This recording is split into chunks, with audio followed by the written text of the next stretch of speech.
ज्योति मौर्य नहीं, मेरे पैर की जूती बनाकर रखूंगा। जी हाँ दोस्तों, यह बात कही थी मेरे पति ने मुझसे। मेरी दीदी जबरदस्ती मुझे अपने पति के साथ सुलाकर खुद सारी रात बाहर रहती थी। एक दिन मेरे जीजा को पता चल गया कि मैं उनकी पत्नी नहीं हूँ, बल्कि मैं उनकी छोटी साली हूँ। उन्होंने फिर मेरे साथ जो किया वह सुनकर आपके होश उड़ जाएंगे, क्योंकि जीजा जी सबसे पहले मेरा कपड़ा देखते थे और ऐसा हर दिन होता था। एक दिन की बात होती तो ठीक था, लेकिन मेरी दीदी हर रोज यही करती थी।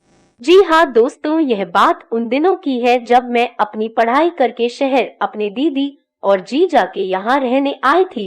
यह दिल्ली शहर दिल वालों के लिए मशहूर है। मैंने सोचा कि यहाँ रहकर अपनी पढ़ाई पूरी कर लूंगी, क्योंकि यह बहुत बड़ा शहर है और यहाँ बहुत सारे कोचिंग सेंटर हैं। मुझे अपने दीदी के यहाँ रहते हुए करीब 1 महीना ही हुआ था। एक रात को मेरी दीदी मेरे कमरे में आई और मुझे जगाने लगी। रेखा जल्दी से उठो, बहुत जरूरी काम है। मैं तो एकदम से डर ही गई थी कि आखिर क्या बात हो गई जो इतनी रात में वह मेरे कमरे में आई है।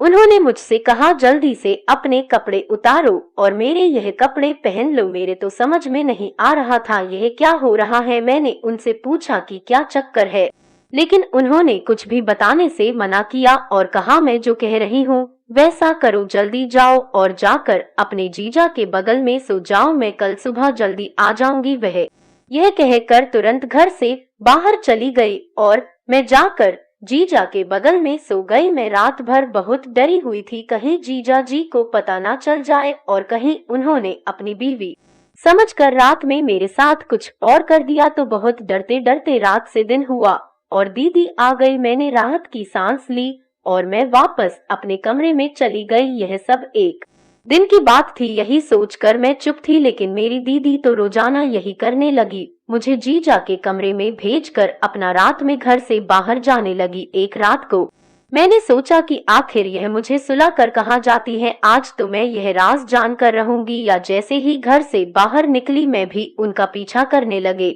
तभी मैंने देखा एक लड़का मोटरसाइकिल से आया और मेरी दीदी को बैठा कर ले गया। अब सब कुछ मैं समझ गई थी कि मेरी दीदी का कहीं चक्कर चल रहा है और वह मेरे जीजा को धोखा दे रही है। मैं वहां से वापस घर आ गई और चुपचाप लेट गई कि अब सुबह दीदी से बात करूंगी।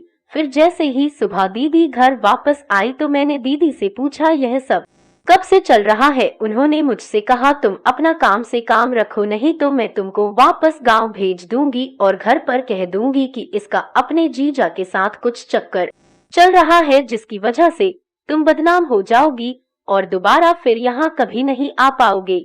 यह सब सुनकर मैं बहुत रोने लगी कि मेरी दीदी मुझसे ऐसा कह रही है। मैंने उनसे कुछ नहीं पूछा और वह जैसा कहती मैं वैसा ही करने लगी। यह सब कई महीनों तक चलता रहा। मैं बस डरती थी कहीं मेरे जीजा को ना पता चल जाए। एक दिन सुबह मेरी दीदी कई पुलिस वालों के साथ मेरे घर आई, जिसे देखकर मैं तो डर ही गई थी। मेरी दीदी ने मुझसे कहा, देखो मैं IPS बन गए, आज मैं इस शहर की सुपरिटेंडेंट ऑफ पुलिस बन गई हूँ। तुम्हारे जीजा और उनके घर वाले कभी नहीं चाहते थे कि मैं आगे पढ़ाई करूं, इसीलिए मैंने यह सब किया, तुमको इतना परेशान किया। अमित ने कोचिंग करने में मेरा बहुत साथ दिया, वह मुझे रात में लेकर जाता था और दिन में छोड़ने आता था। यह लोग मुझे दिन में जाने नहीं देते, इसलिए मैंने रात का बैच लिया था, जिससे मुझे पढ़ाई करने में आसानी हो। और अमित मेरे भाई जैसा है, मेरा उसके साथ कोई चक्कर नहीं है, समझी छोटी बहन। अगर मैं यह सब नहीं करती तो आज मैं IPS नहीं बन पाती, इसलिए अगर तुमको कोई तकलीफ हुई है तो मुझको माफ कर देना। यह सब सुनकर मुझे भी बहुत अफसोस हुआ कि मैंने अपनी ही दीदी पर शक किया। यह सब बातें जीजा और उनके घर वाले भी सुन रहे थे। मेरी दीदी ने जीजा से कहा कि हर इंसान एक जैसा नहीं होता है, अगर किसी एक ने गलती की है तो सजा सबको नहीं दी जाती है। जिस दिन तुमने मुझसे कहा कि तुमको जूती बनाकर रखूंगा, ज्योति मौर्य नहीं, उसी दिन मैंने सोच लिया था कि अब तो IPS बनकर ही तुमको दिखाऊंगी। तुम मेरे मुश्किल समय में मेरे साथ नहीं थे, तुमने कभी मेरा साथ नहीं दिया, फिर भी मैं आज तुम्हारे साथ हूँ और जिंदगी भर तुम्हारे साथ रहना चाहती हूँ और हमेशा तुम्हारा साथ दूंगी। यह सब सुनकर जीजा जी रोने लगे और दीदी से माफी मांगने लगे और दीदी ने उनको माफ कर गले से लगा लिया। हम सब लोग आज बहुत खुश थे। फिर हमने एक बहुत बड़ी सी पार्टी रखी और दीदी के आईपीएस बनने की खुशी में खूब एंजॉय किया। दोस्तों, जिंदगी में कभी किसी को गलत नहीं समझना चाहिए। हमारे हाथ की पांचों उंगलियां बराबर नहीं होती, इसी प्रकार संसार का हर इंसान एक जैसा नहीं होता। अधूरा ज्ञान और अधूरी बात बहुत खतरनाक होती है, इस पर कभी भरोसा नहीं करना चाहिए। जब तक कि पूरी बात ना जान लो तब तक निर्णय नहीं लेना चाहिए। एक नई कहानी के साथ आपसे फिर मिलने जरूर आऊंगी। चैनल को लाइक, शेयर और सब्सक्राइब जरूर कर देना। धन्यवाद दोस्तों।